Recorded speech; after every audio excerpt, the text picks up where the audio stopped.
भगवान जगन्नाथ की कथा बहुत प्राचीन और रहस्यमयी है, जो श्रद्धा, भक्ति और दिव्यता से जुड़ी हुई है।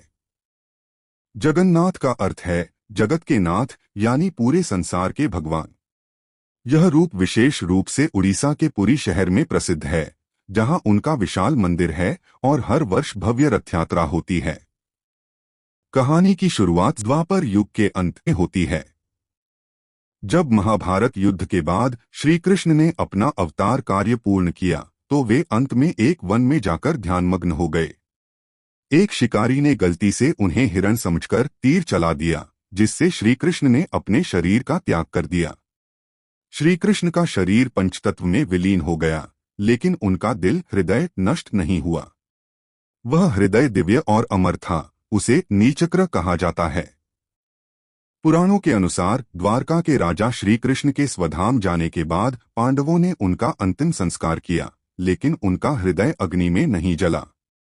यह रहस्यमय हृदय समुद्र में बह गया।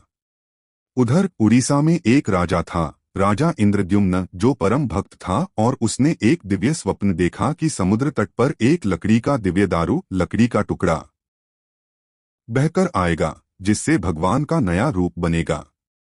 वह दारू वास्तव में श्री कृष्ण का वही हृदय था, जो वर्षों तक समुद्र में बहता रहा और अब दिव्य लकड़ी के रूप में पुरी तट पर आया।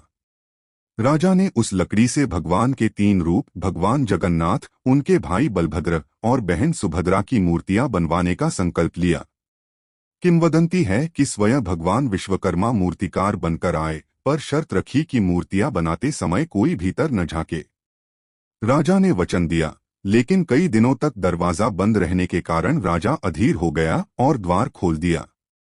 विश्वकर्मा अंतर्धान हो गए और अधूरी मूर्तियां वहीं रह गईं, बिना हाथ पैर के।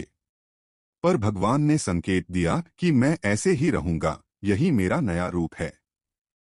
तब से भगवान जगन्नाथ अधूरी मूर्ति के रूप में पूजे जाते हैं।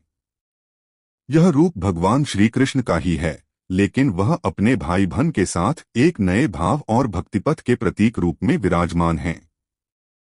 यह कथा बताती है कि भगवान स्वयं अपने भक्तों के लिए नए रूप में अवतरित होते हैं। इसलिए भगवान श्री कृष्ण ही जगन्नाथ बने, पूरे जगत के स्वामी।